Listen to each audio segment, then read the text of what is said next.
Muito boa noite. Mais uma vez dou as boas-vindas, não apenas àqueles que estão aqui, mas também àqueles que nos têm acompanhado pela internet. Pois bem, hoje damos início ao início da segunda parte, uma vez que nós já concluímos 16 palestras e a partir de hoje e até ao fim temos outras 16 palestras. Deixem-me dizer-vos que talvez o melhor ainda esteja para vir. Pois bem, nós hoje vamos falar de um tema muito interessante, é Babilónia e a nova ordem mundial. Mas antes de abrirmos a palavra de Deus, vamos orar ao Senhor. Senhor nosso Deus, nosso bom Pai, mais uma vez nós aqui estamos, Senhor, pela fé, diante da Tua santa e divina presença, e queremos pedir-te uma vez mais que o Teu santo e bom Espírito venha iluminar a nossa mente, que nos ajude a compreendermos a Tua palavra e que também abras o nosso coração para que possamos aceitar essa mesma palavra em nós e que essa palavra possa modificar a nossa vida para melhor. Nós queremos servir-te cada vez mais e melhor, Senhor. Por isso, Senhor, ajuda-nos a entender a Tua palavra e tudo aquilo que Tu tens de precioso para nos revelar a nós através dela. Abre, pois, a nossa compreensão. Te pedimos tudo e Te agradecemos, mais uma vez, em nome do Senhor Jesus. Amém. Amigos, venham comigo abrir as vossas Bíblias. Já devem imaginar qual é o livro, não é? Livro de Gênesis, mais uma vez, capítulo 9, e vamos ler o versículo 1. Gênesis, capítulo 9 e versículo 1. Aqui, neste versículo, nós encontramos aqui o texto que nos mostra qual foi a ordem específica que Deus deu a Adão e aos seus filhos logo após o dilúvio. Diz assim: abençoou Deus a Noé e a seus filhos e lhes disse: sede fecundos, multiplicai-vos e quê? Enchei a terra. Aliás, este versículo é muito semelhante a um outro que nós encontramos no início da Bíblia. Venham comigo a Gênesis, no capítulo 1, Gênesis, capítulo 1, e no versículo 28, onde o Senhor Jesus tinha dado esta indicação a Adão e a Eva. Gênesis 1, 28, onde lemos: e Deus os abençoou e lhes disse: sede fecundos, multiplicai-vos, enchei a terra. São ou não são as mesmas palavras?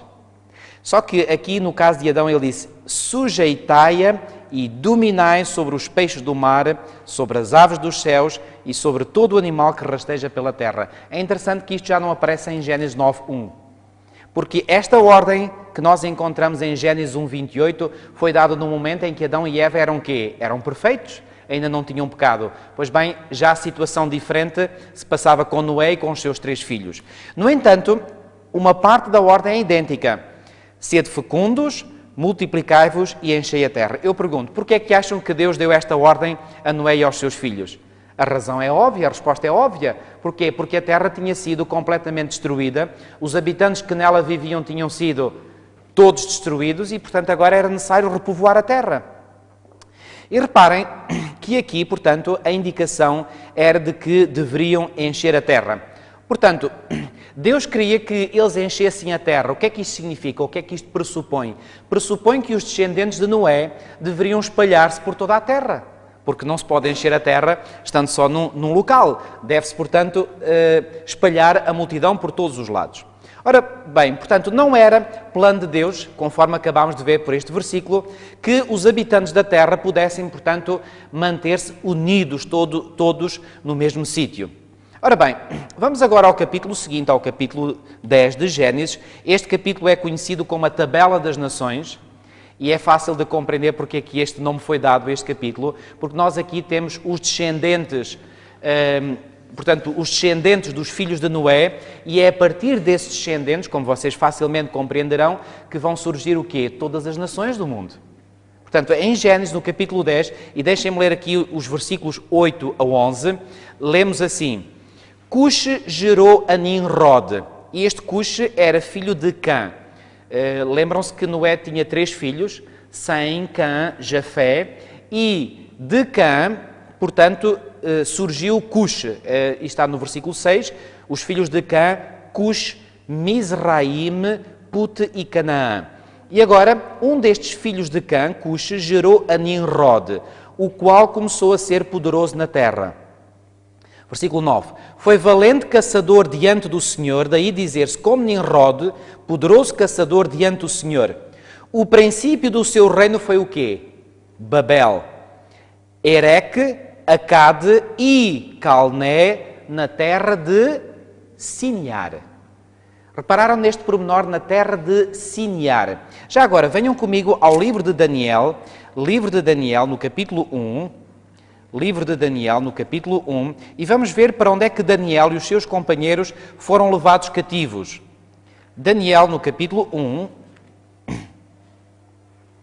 e no versículo 2 lemos o seguinte: O Senhor lhe entregou nas mãos a Jeoaquim, rei de Judá, e alguns dos utensílios da casa de Deus.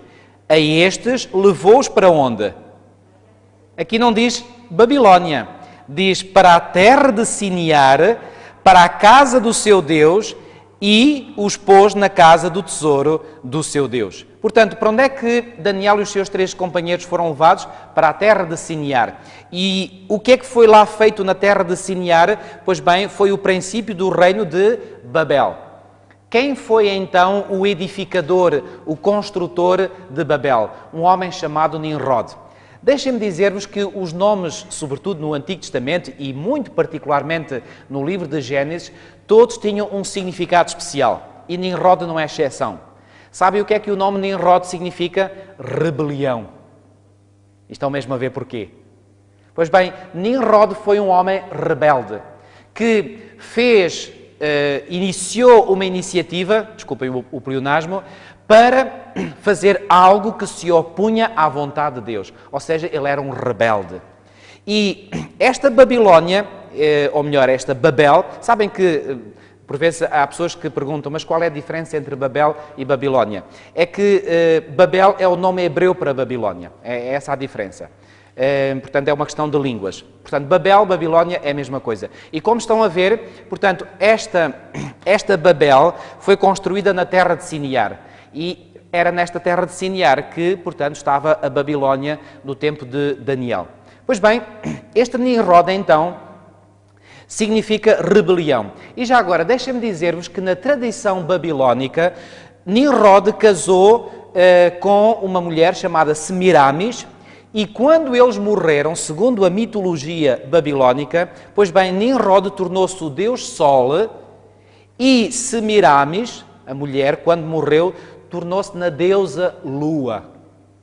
Vocês dizem, mas porquê que isto é importante? Bom, é que precisamente lá em Babel se iniciou o culto ao Sol e à Lua.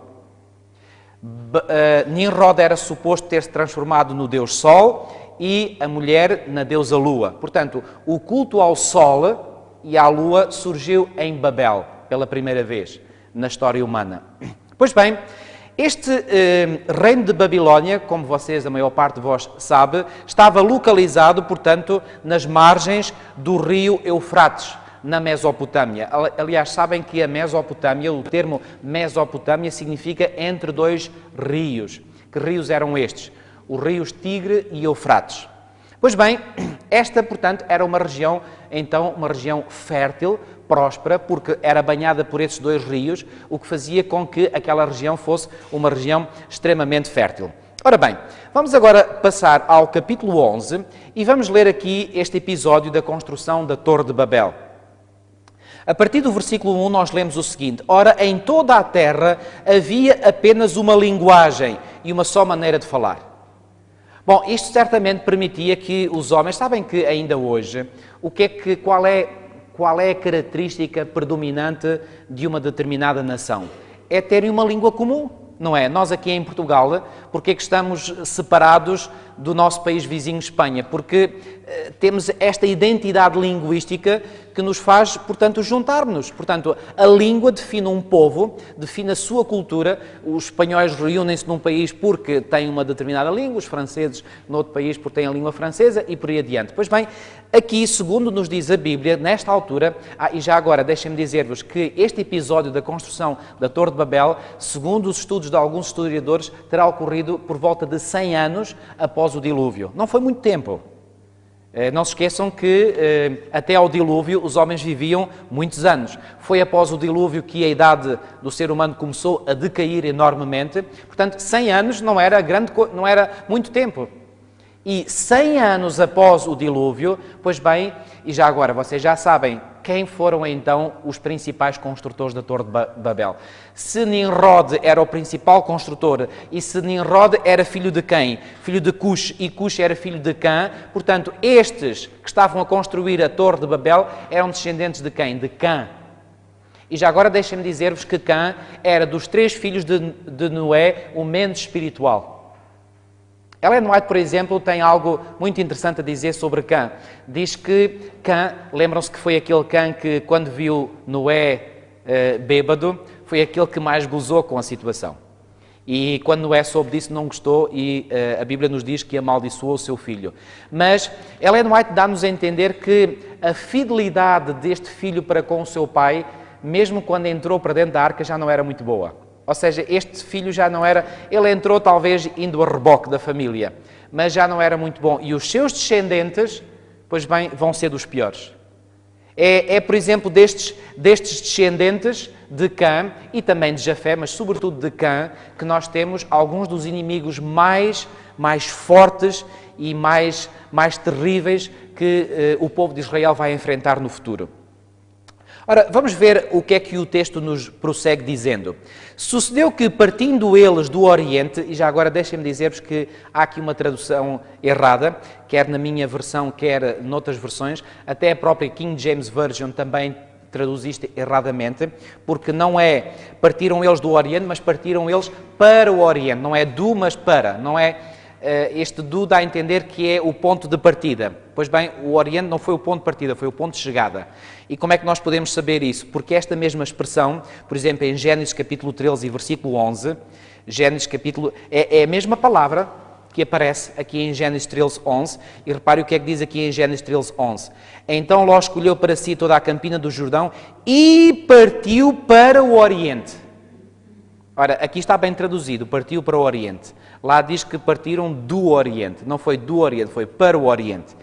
Por exemplo, em Gênesis 2:8, portanto, logo no início da Bíblia, também aparece essa expressão, e aqui esta expressão indica o seguinte, em Gênesis, no capítulo 2, e no versículo 8 diz, e plantou o Senhor Deus um jardim no Éden, da banda do Oriente. Ora bem, tentem ver comigo, voltando ao capítulo 11, o que é que aconteceu.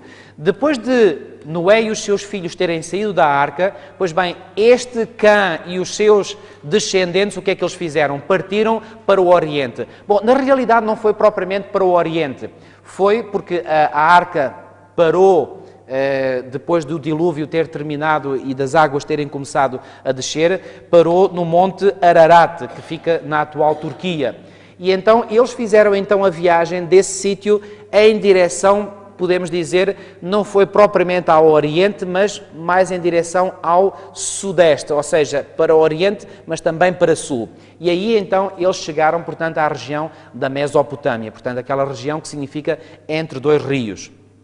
Ora bem, e o que é que eles começaram então aí a fazer? Sucedeu que partindo eles para o Oriente, portanto, tradução correta, e eles quem é? Eles descendentes de Cã. Partindo para o Oriente, deram com uma planície na terra de Sinear. Estão a ver a mesma terra de Sinear? No versículo 2 do capítulo 11. A mesma terra de Sinear mencionada em Daniel 1:2. Partiram para a terra de Sinear e habitaram ali. E disseram uns aos outros. Não se esqueçam que aqui eles falavam todos a mesma linguagem. Não só os descendentes de Cã, mas também os descendentes de Jafé e de Sem. E disseram uns aos outros, vinde, façamos tijolos e queimemo-los bem. Os tijolos serviram-lhes de pedra e o betume de argamassa. Disseram, vinde, edifiquemos para nós uma cidade e uma torre cujo topo chega até aos céus e tornemos célebre o nosso nome, para que não sejamos espalhados por toda a terra. Está aqui algo que nós temos que analisar com atenção. Reparem bem que eles dizem, tornemos célebre o nosso nome. Que tipo de empreendimento era este? Era um empreendimento claramente egoísta. Porquê? Porque eles queriam que o seu nome se tornasse célebre. Portanto, qual era aqui a motivação? A motivação era engrandecer o quê? Engrandecer o eu. Tornemos célebre o nosso nome. Será que nós hoje em dia não vemos também que muitas das motivações que estão por detrás de grandes empreendimentos, muitas vezes é para enaltecer o eu? Pois bem, foi exatamente isso que esteve na origem da motivação destes. E agora reparem, para que não sejamos espalhados por toda a terra. Qual tinha sido a indicação que Deus tinha dado? Para eles encherem a terra, o que pressupõe o quê? Pressupõe que eles se deviam espalhar. E então eles aqui claramente dizem, não queremos ser espalhados por toda a terra. Que atitude é esta? Uma atitude de quê? De rebeldia. Deus tinha dito que eles se deveriam espalhar para encher toda a terra. Eles dizem, não. Nós vamos ficar aqui e é aqui que vamos construir uma cidade e com a construção dessa cidade e dessa torre nós vamos fazer célebre o nosso nome. Rebeldes. Tal e qual como o seu líder, Nimrod. O nome estava bem apropriado para ele. Rebelde. Era isso mesmo que ele era. Agora reparem. Versículo 5. Então desceu o Senhor para ver a cidade e a torre que os filhos dos homens edificavam. Muitas pessoas não reparam, mas aqui o texto tem uma nota de ironia. Porque reparem, qual era o objetivo deles?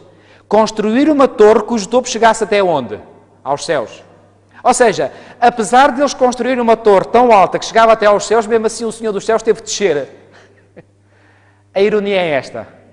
Por muito alto que os homens possam chegar, mesmo assim o Senhor, para vir ao encontro dos homens, ainda tem que descer. Aqui está a ironia do texto.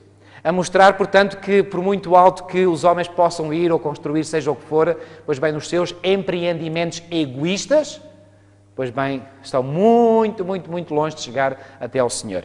Então o Senhor desceu para ver a cidade e a torre que os filhos dos homens edificavam. Pergunto, o que é que acham que significa esta expressão filhos dos homens? Eu creio que vocês já sabem. Venham comigo a Gênesis capítulo 6, já lemos esse texto várias vezes, mas vamos lê-lo novamente. Gênesis capítulo 6, e vamos ver os versículos 1 e 2. Como se foram multiplicando os homens na terra e lhes nasceram filhas, vendo os filhos de Deus que as filhas dos homens eram formosas, tomaram para si mulheres as que entre todas mais lhes agradaram. Nós já vimos aqui numa palestra anterior quem eram estes filhos de Deus e quem eram estas filhas dos homens. Lembram-se? Quem são estes filhos de Deus? Eram os descendentes de que linhagem? Da linhagem de Sete. Muito bem. A genealogia que nós encontramos no capítulo 5, ou seja, no capítulo precedente. Quem eram as filhas dos homens? Eram a parte feminina da linhagem que descendia de quê? De Caim e que encontramos no capítulo 4 do livro de Gênesis. Pergunto, quem eram aqueles filhos dos homens mencionados lá em Gênesis no capítulo 11? Era a parte masculina da linhagem de onde eram também as filhas dos homens.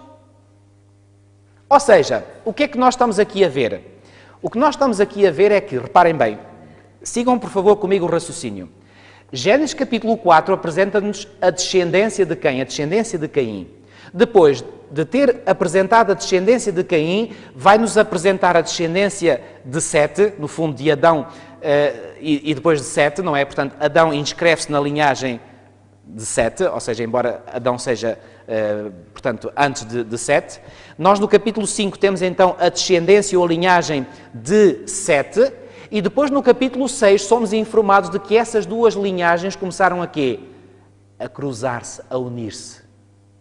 Ellen White, por exemplo, deixa muito claro no livro Patriarcas e Profetas, e já agora faço aqui um parênteses para dizer, para além da Bíblia, o livro que serve de base a este seminário é o livro Patriarcas e Profetas. É um livro fabuloso sobre a história do Antigo Testamento.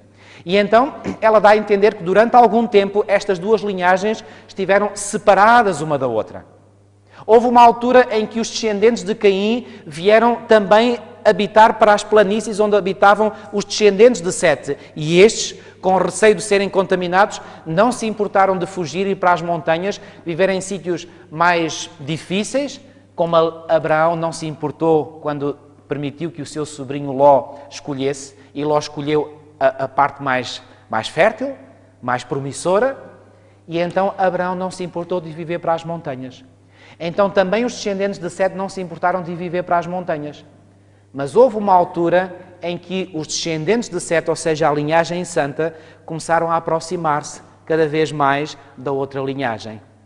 E começaram a pensar, talvez, bom, mas não convém também estarmos tanto tempo separados. E tanto se começaram a juntar, que finalmente começaram a surgir casamentos entre as duas linhagens. O que é que resultou desses casamentos mistos? Da linhagem santa com a linhagem ímpia? Pois bem, resultou uma corrupção generalizada do planeta e conforme nós vimos quando veio o dilúvio, dos milhões de habitantes que este planeta certamente tinham, apenas 8 pessoas se salvaram, Noé e a sua família.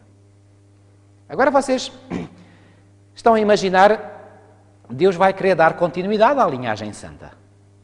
E então, depois desta linhagem se ter corrompido, quem foi o remanescente que foi salvo? Noé e a sua família. Agora, é deste remanescente da humanidade inteira que se salvou, de Sem, Cã e de Jafé, que Deus agora vai quê? Repovoar o mundo. Mas imediatamente, logo após o dilúvio, imagine o que é que vai acontecer. Pois bem, alguns dos descendentes de Noé, nomeadamente descendentes dos seus filhos, começam cedo a corromper-se, a não querer saber de Deus para nada. E então, desses descendentes, temos sobretudo os descendentes de Cã e de Jafé. E, sobretudo, estes de Cã são estes que começam a dizer: não, nós não vamos espalhar-nos pela terra, nós vamos tornar célebre o nosso nome e vamos construir aqui uma cidade e uma torre que chega até aos céus. Estes foram dos descendentes de Noé os mais rebeldes. Agora, eu pergunto, qual era a intenção de Satanás? Porque Satanás está por detrás, nós já vimos logo no início, portanto que por detrás daquilo que se passa na história humana, pois bem, está algo que se passa no mundo invisível. E o que se passa no mundo invisível normalmente controla aquilo que se passa no mundo visível.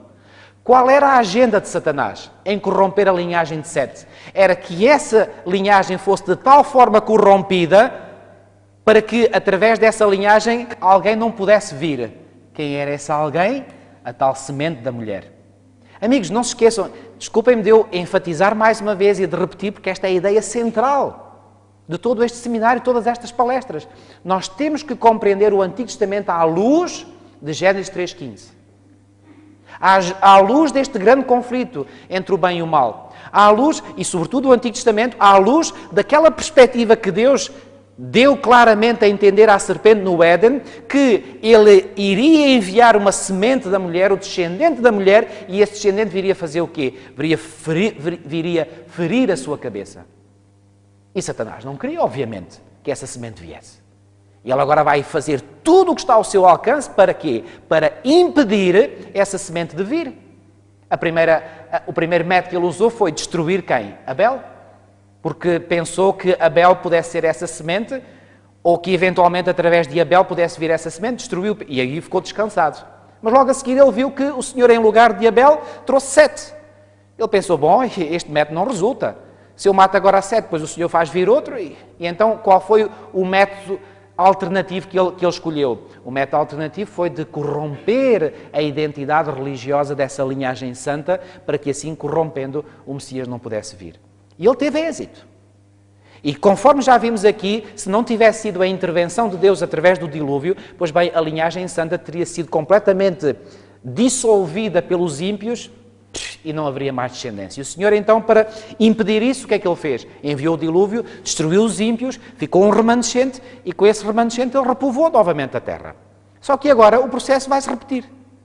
E com alguns dos descendentes de Noé vai-se passar exatamente a mesma coisa. Ou seja, alguns vão se corromper, e o que é que ele pretende agora? Que através da corrupção desses, ele possa assimilar aqueles que ainda eram justos, para que estes possam agora perder igualmente a sua identidade, e assim a semente da mulher prometida não venha. Estão a entender? Precisamos de compreender todo o Antigo Testamento. Já aqui dissemos, e estou a dizer mais uma vez, à luz de Gênesis 3:15. Satanás não quer que a semente venha. Bom, já repararam que logo a seguir, mas vamos continuar a ler este episódio da Torre de Babel. No versículo 6 é-nos dito: e o Senhor disse: eis que o povo é um. Reparem, a palavra aqui hebraica que é traduzida por um é a palavra echad, que é a mesma palavra que é usada para dizer que Deus é um. Ou seja, Deus não é um no sentido literal do termo, é um em propósito, em unidade. Da mesma forma que este povo aqui de Babel não eram um, eles não estavam todos juntos numa só pessoa, eram um em propósito, em objetivo. E o Senhor disse, versículo 6, eis que o povo é um, e todos têm a mesma linguagem. Isto é apenas o começo, agora não haverá restrição para tudo que intentam fazer. Vinde, deixamos e confundamos, plural, ali a sua linguagem para que um não entenda a linguagem do outro. Versículo 8. De start, o Senhor os dispersou dali pela superfície da terra e cessaram de edificar a cidade. Chamou-se-lhe por isso o nome de Babel, porque ali confundiu, aliás, Babel tem o significado de confusão, porque ali confundiu o Senhor a linguagem de toda a terra e dali o Senhor os dispersou por toda a superfície dela. Não acham que aqui aparece novamente uma nota irónica no texto? Eles disseram, não, nós não queremos ser dispersos pela terra, nós queremos ficar aqui todos juntos. Pois bem, não quiseram ir a bem, foram a mal. Mas dispersaram-se da mesma. Agora reparem, qual seria o objetivo destes construtores desta cidade e desta Torre de Babel? O objetivo deles, como já vimos, um dos objetivos era, portanto, tornar célebre o seu nome. Mas sabem o que é que estava por detrás deste plano? É muito mais fácil quando um povo está totalmente unido numa linguagem, num plano, pois bem, que a apostasia se contamine e se espalhe por toda a terra. E a propósito disto, há uma citação de Ellen White no Patriarcas e Profetas, onde ela diz o seguinte: Deus tinha dito aos homens para que eles se dispersassem através da terra, para a repovoar e para a subjugar. Mas estes construtores de Babel determinaram conservar a sua comunidade unida num corpo, ou seja, numa comunidade. E encontrar uma monarquia que eventualmente viesse a abraçar o mundo inteiro. Qual era o objetivo? Criar um governo único para que através desse governo único, que é uma monarquia é um governo em que há um rei, ou seja, há um líder máximo, único, que põe e dispõe todas as coisas. Então, qual era o objetivo deles? Era criar uma monarquia. E então, ela continua dizendo, assim, a sua cidade se tornaria a metrópole de um império universal e a sua glória atrairia a admiração e a honra do mundo aos seus ilustres fundadores. Qual era então o objetivo? Era criar uma monarquia, um governo mundial, para que, através desse governo mundial, eles pudessem dirigir todos, ou melhor, controlar todos os habitantes da Terra. Já ouviram falar em nova ordem mundial? Sabem onde é que este primeiro conceito se originou? Precisamente em Babel. Estão a ver como é que esta história de Babel não é apenas mais uma história? O que é que nós podemos encontrar aqui na história de Babel? Uma profecia, nem mais. Ou seja, porque aquilo que a Babilónia, descrita no livro do Apocalipse, vai procurar fazer, e já iremos ver isso, aquilo que a Babilónia do tempo do fim vai procurar fazer, foi exatamente aquilo que a Babilónia original procurou fazer. Uma nova ordem mundial, um governo mundial, para quê? Para controlar todos os habitantes do mundo. E o Senhor agora aqui teve que intervir novamente. Assim como Ele interviu no tempo do dilúvio, enviando o dilúvio para destruir. Mas o Senhor tinha prometido que nunca mais iria destruir a terra por um dilúvio. E a propósito, sabem qual foi a razão por que eles quiseram construir uma torre? Uma das razões que nós normalmente não falamos é que ao construírem a torre lá muito para cima, é que eles queriam penetrar supostamente lá no segredo das nuvens para saber qual teria sido a razão científica pela qual choveu tanto. Eles queriam estudar cientificamente o fenómeno. Nunca lá iam chegar, mas enfim. A outra razão, como é facilmente compreensível, é que eles queriam construir uma torre tão grande, tão grande, tão grande, para que, se eventualmente houvesse outro dilúvio, eles pudessem refugiar lá em cima. Mas ia haver outro dilúvio? Não. Deus não tinha dito claramente que não iria haver outro dilúvio. Venham comigo a Gênesis capítulo 9. Gênesis capítulo 9...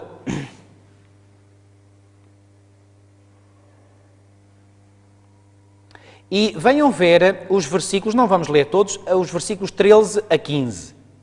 Diz assim: Porém nas nuvens o meu arco, este arco é o arco-íris, será por sinal da aliança entre mim e a terra. Reparem, é uma aliança universal. Não diz aqui entre mim e o meu povo. Não, aliança entre mim e a terra.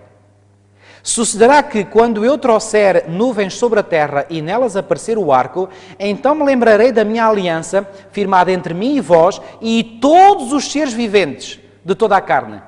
É uma aliança universal? É. Não há aqui condições. Deus não pede condições, porque há alianças em que Deus pede, portanto, a resposta do ser humano. Se o ser humano responde positivamente, a aliança cumpre-se. Se não responde positivamente, a aliança não se cumpre. Aqui não há condição exigida da parte do homem. Deus define, é assim, independentemente do que vocês façam, eu não vou destruir mais a terra. Portanto, é uma aliança sem condições. Deus não está aqui a exigir condições. Ele diz que vai ser assim. Então, reparem, diz assim, e as águas não mais se tornarão em dilúvio para destruir toda a carne. Versículo 16. O arco estará nas nuvens, vê-lo-ei e me lembrarei da aliança eterna entre Deus e todos os seres viventes de toda a carne que há sobre a terra. Prometeu Deus claramente que nunca mais iria destruir a terra por um dilúvio? Claramente. Então, mas se Deus tinha prometido que não iria destruir mais a terra por um dilúvio, porquê é que eles então queriam construir uma arca para se livrarem de um eventual outro dilúvio? Estavam eles a acreditar na palavra de Deus? Não. Não tinham fé na palavra de Deus. E não tinham fé porquê? Porque eram rebeldes?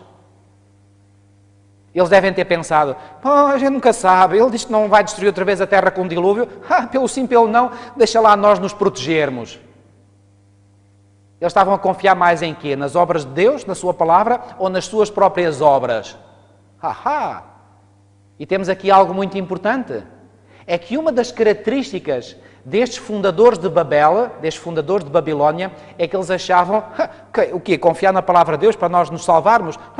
Não. Antes que venha o dilúvio, nós devemos trabalhar por nós próprios e para nós próprios, para nos salvarmos por nós próprios. De onde é que vem a ideia da salvação pelas obras? De Babilónia. Interessante, não é? Vamos avançar.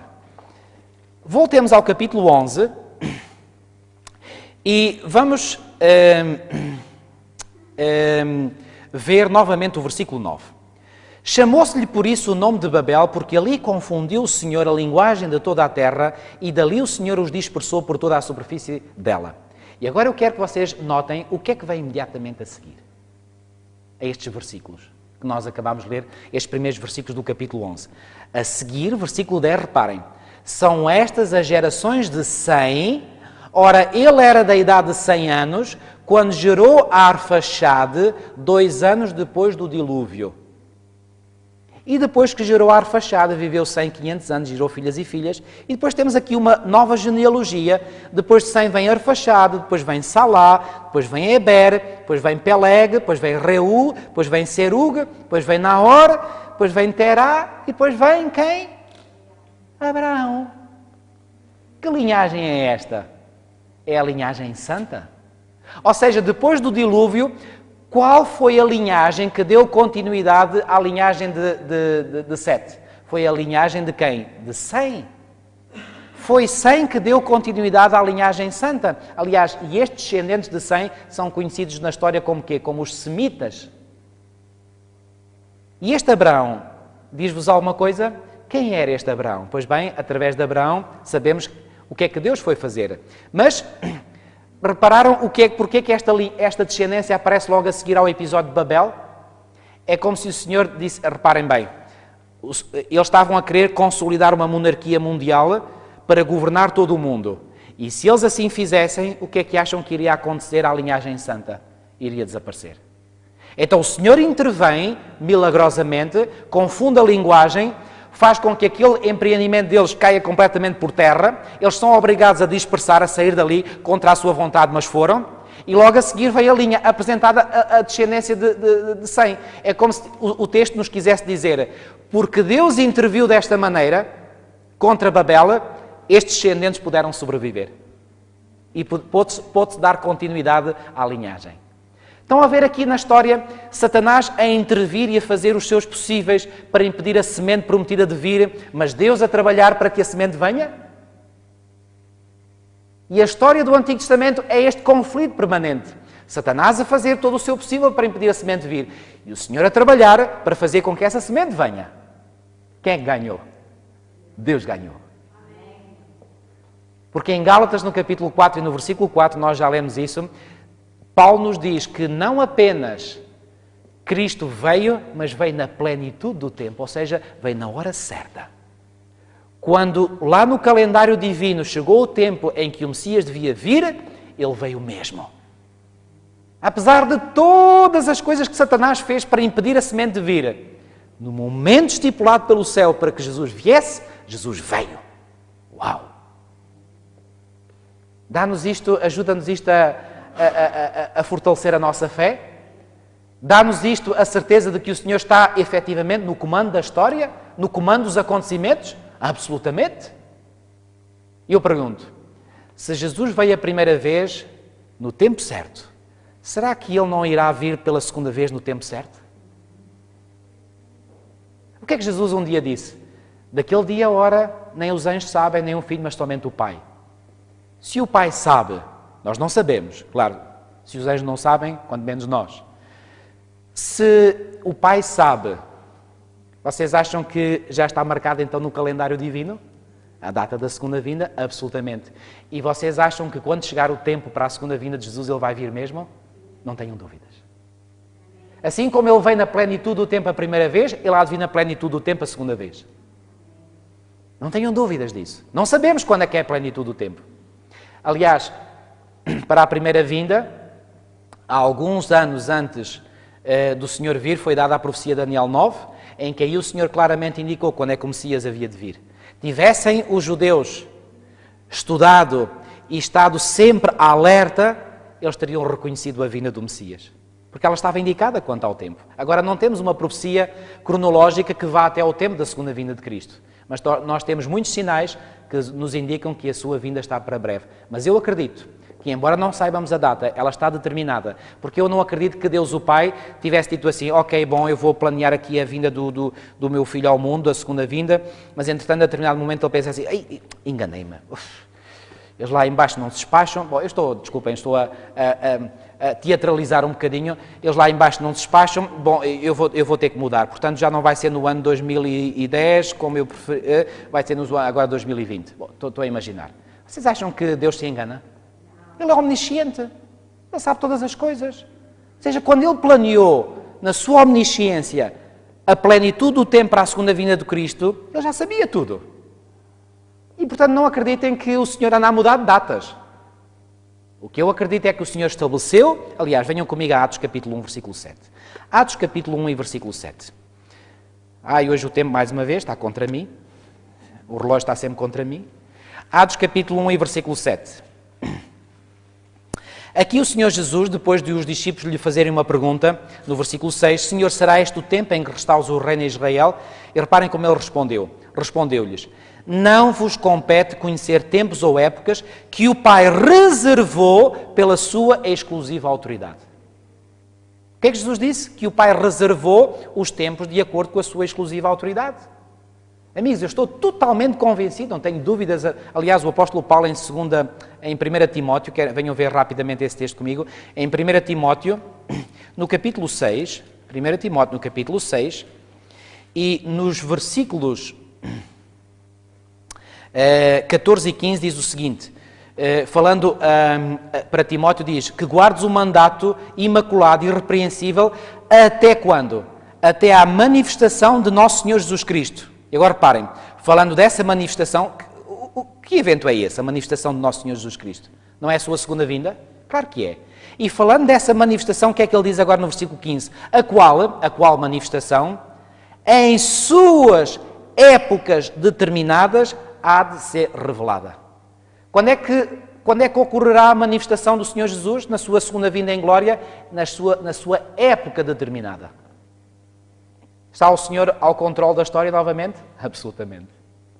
Bom, vamos voltar ao nosso texto. Ora bem, já agora, deixem-me dizer-vos que dessas nações, ou melhor, daquele conglomerado de Babel que existia e que depois eles, então, contra a vontade deles, tiveram que ser espalhados, vão surgir muitas nações Nações essas terrivelmente iníquas e ímpias. Mas o que é interessante é que neste núcleo inicial de Babel se fundou ou se lançaram as bases para a maior apostasia e para a religião mais iníqua que alguma vez existiu à face do planeta. E como foi a partir daquele núcleo que surgiram outras nações, seria de esperar que entre essas várias nações houvesse alguma coisa em comum? Certamente que sim. Já agora eu vou-vos dar só um exemplo. Por exemplo, eu não sei se vocês sabem que na tradição católica romana existe o chamado rosário. O que é o rosário? Bom, eu não sou um grande especialista nessas coisas, mas sei que o rosário é assim um conjunto de argolas, as pessoas estão ali a fazer as suas rezas com as contas. Vocês sabem que essa prática do rosário existe igualmente no budismo, no hinduísmo e no islamismo? E a minha pergunta é, porquê que religiões tão diferentes, ou aparentemente tão diferentes, têm uma prática comum? Sabem porquê? Porque isso vem lá do ancestral comum, de Babilónia. Ou seja, vejam, eu já vi com os meus olhos vídeos de muçulmanos estarem com o rosário nas mãos.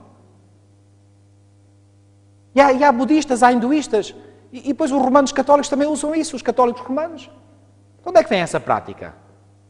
Não vem da tradição bíblica. Essa prática veio de Babilónia. É interessante. E essa prática, assim como outras, tiveram a sua origem em Babilónia. Ora bem, venham comigo agora ao Novo Testamento, a Atos, capítulo 7, e vamos ver algo muito interessante.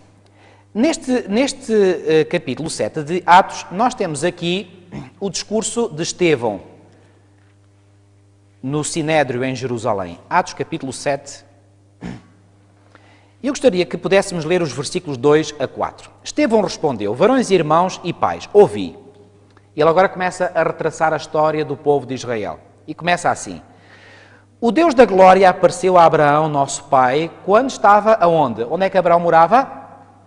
Na Mesopotâmia, antes de habitar em Harã. Harã foi para onde ele foi antes de chegar a Canaã.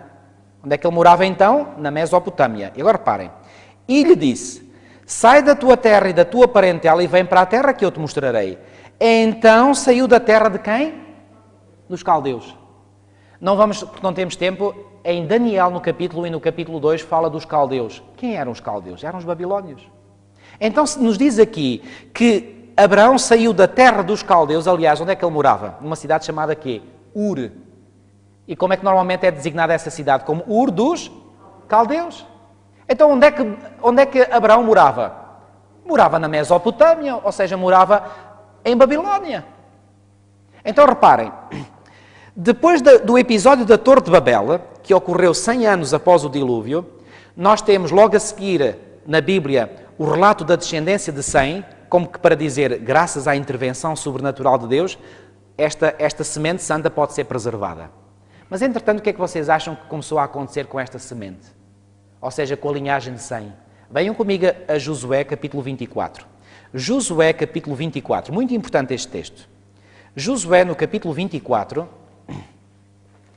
e vamos ler os versículos 2 e 3. Josué, capítulo 24, e versículos 2 e 3. Aqui Josué está a despedir-se do povo, ele sente que a sua morte está a aproximar-se. E então ele diz, versículo 2, então Josué disse a todo o povo: assim diz o Senhor Deus de Israel, antigamente vossos pais, Terá, pai de Abraão e de Naor, habitaram de além do Eufrates. E fizeram o quê? O que é que lá diz? E serviram a outros deuses. Eu pergunto, quem era este Terá? Era descendente de quem? Descendente de Sem. Então reparem, não foi por Jafé nem por Cã que a linhagem continuou, a linhagem santa foi através de quem? De Sem. Os descendentes de Sem deram continuidade à linhagem de quem? À linhagem de Sete. Mas ao fim de alguns anos, o que é que começou a acontecer com esta descendência de Sem? Ou seja, com os semitas? Eles começaram também a quê? A corromper-se. Porque diz aqui o texto que eles começaram a quê? A servir a outros deuses. E agora reparem, versículo 3. Eu, porém, tomei Abraão, vosso pai, de além do rio, isto é, do rio Eufrates, e o fiz percorrer toda a terra de Canaã. Também lhe multipliquei a descendência e lhe dei Isaque. E agora venham comigo novamente a Gênesis capítulo 11. Eu quero que vocês entendam a lógica desta sequência. Os textos no livro de Gênesis não aparecem por acaso, têm uma sequência lógica. Ou seja, depois do episódio da Torre de Babel, então a menção da descendência de Sem, a descendência de Sem pôde ser preservada pela intervenção sobrenatural de Deus, mas entretanto essa descendência começa aqui a corromper-se. Aqui em Gênesis 11 não diz, mas Josué lança-nos luz para sabermos que a descendência de Sem agora também se começa a corromper. E como a descendência de Sem agora estava a corromper, que processo é que estava novamente a ser usado? O mesmo processo que conduziu ao dilúvio, o mesmo processo que conduziu à Torre de Babel. Satanás a tentar corromper a linhagem santa. E o Senhor agora vai intervir novamente e diz assim: de todos os descendentes de Sem, há um ainda que se aproveita. E eu vou preservar esse antes que ele se corrompa igualmente. E quem é esse? Abraão. E por isso é que agora vem Gênesis capítulo 12, versículos 1 a 3, onde o Senhor faz o quê? Um chamado a Abraão para sair da sua terra, da sua parentela. Sabem, há estudos arqueológicos que mostram que Ur dos Caldeus era uma cidade com um altíssimo nível de desenvolvimento. Até se chegou a descobrir que Ur dos Caldeus tinha um sistema de esgotos. Imaginem, 2000 anos antes de Cristo. Já lá vão 4000 anos. Uma cidade há 4000 anos já tinha sistema de esgotos. Vocês acham que a vida era boa em Ur? Absolutamente. Ou seja, prosperidade material, mas o que é que estava a acontecer à fé? A fé é corromper-se. Lembram-se de um sermão que já aqui fiz, de uma apresentação em que mostrei que no tempo do fim a prosperidade material vai em crescendo, mas ao mesmo tempo o declínio moral acentua-se cada vez mais?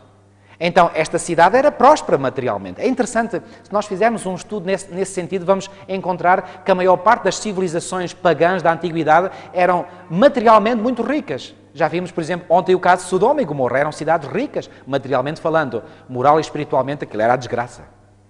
Então, Ur dos Caldeus devia ser uma cidade com um nível de vida extraordinário, mas estava a corromper-se. Então o Senhor diz: Abraão, sai da tua terra, da tua parentela. Foi a forma de preservar Abraão. E Abraão saiu. E agora venham ver comigo os textos, o que é que diz mesmo em Gênesis 12, 1 a 3. Ora, disse o Senhor a Abraão: sai da tua terra, da tua parentela e da casa de teu pai e vai para a terra que eu te mostrarei. Sabia Abraão para onde ele ia? Hebreus capítulo 11 diz que Abraão saiu sem saber para onde ia. Porquê? Porque ele avançou pela fé e não pela vista, como diz o apóstolo Paulo. Ter fé, meus amigos, é acreditar naquilo que Deus diz.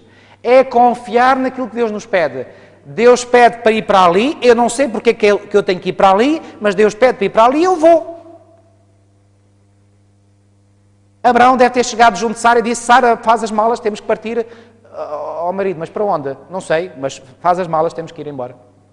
Isto é fé. Será que isto nos ensina alguma coisa para o tempo do fim? Absolutamente. Vocês já estão a compreender o cenário. Reparem bem, eu vou novamente recapitular os pontos essenciais do que vimos até agora. Tivemos então uma tentativa de formar um governo que seria uma monarquia, e através dessa monarquia eles procuravam, através da sua capital, de Babel ou Babilónia, controlar o mundo inteiro. E se eles conseguissem levar a cabo, ou até à sua conclusão, o seu projeto, pois bem, através dessa monarquia, eles teriam conseguido eliminar facilmente, ou melhor, Satanás, através desses agentes humanos, dos seus filhos, dos filhos dos homens, teriam conseguido eliminar a linhagem santa. Deus, para preservar a linhagem santa, mais uma vez, intervém sobrenaturalmente, preserva essa linhagem, entretanto, começa a corromper-se, e o Senhor, vai salvar aquilo que era possível ainda salvar Abraão. E diz: Abraão, sai da tua terra, da tua parentela. Qual é a contraparte que nós encontramos no tempo do fim? É que no tempo do fim a Bíblia nos diz que Babilónia vai tentar fazer o quê? Criar um governo mundial para subjugar as consciências ao seu governo, ao seu modo político, administrativo, ao seu modo religioso. E tal como Abraão, que morava aonde? Na Mesopotâmia, ou seja, na terra dos caldeus, conforme vimos no livro de Atos, Deus pede para sair. Há algum chamado no fim da Bíblia para que o povo de Deus saia de onde? De Babilónia? Sim, senhora. Onde é que ele está? Venham comigo ver. Apocalipse, capítulo 18. Apocalipse, capítulo 18. e nos versículos 4 e 5. Mas talvez, e como temos tempo, ainda um bocadinho de tempo, eu gostaria de mostrar em alguns versículos o que é que este grande poder, mencionado aqui no livro de Apocalipse, intenta fazer. Reparem que não é por acaso que se chama Babilónia. Porquê? Porque tem exatamente o mesmo espírito da Babilónia original. Daquela Babilónia que se manifestou aonde? Na Torre de Babel. Mais uma vez eu gostaria de enfatizar este facto. Estas histórias do livro de Gênesis são profecias. Porque aquilo que aconteceu nos dias de Nimrod, Nimrod era o supremo de Babel naquela altura. O plano dele, que ele conseguiu passar para todos os seus subordinados e que, como carneirinhos, foram todos atrás dele, por isso é que o povo era um em objetivo, era um em missão. Portanto, o plano deles era criar uma grande capital essa a partir da qual eles pudessem dominar o mundo inteiro. Conseguiram fazer isso? Eles iniciaram o processo. E esse processo avançou grandemente, mas atingiu a sua maturidade? Não atingiu. O que é que a Babilónia no tempo do fim tentará fazer? Venham comigo a Apocalipse, no capítulo 17. Apocalipse, capítulo 17, e versículos 12 e 13. Apocalipse, capítulo 17, e versículos 12 e 13. Os 10 chifres que viste são 10 reis, os quais ainda não receberam reino, mas recebem a autoridade como reis com a besta durante 1 hora. Não temos tempo de analisar aqui todos estes detalhes, mas agora reparem. Versículo 13. Têm estes um só quê? Um só intento. Minha Bíblia diz um só pensamento, a mesma coisa. O que é que caracterizava lá os de Babel? Tinham quê? Um só objetivo.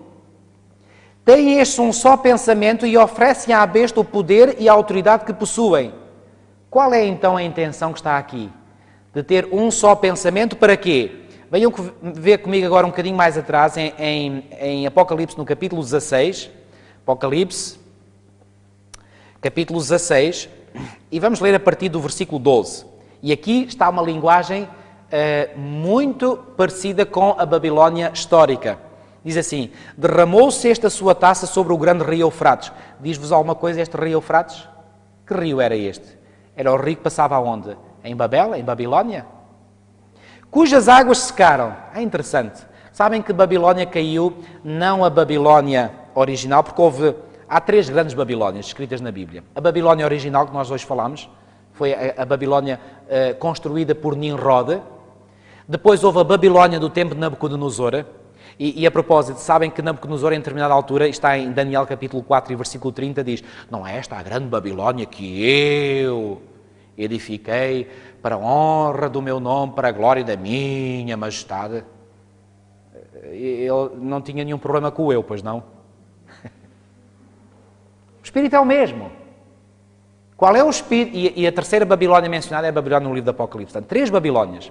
A Babilónia original, Babel, depois a Babilónia histórica também, portanto, no mesmo local, terra de Siniar, e foi essa Babilónia que conquistou a tribo de Judá, o reino do sul, e que levou Daniel e os seus companheiros exilados para a Babilónia.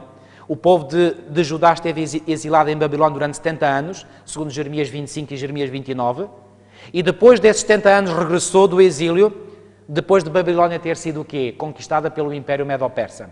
E lembram-se como é que Babilónia foi conquistada pelo Império Medo-Persa? Quem era o líder militar dos Medo-Persas que conseguiu elaborar uma estratégia essa que levou a Babilónia a cair?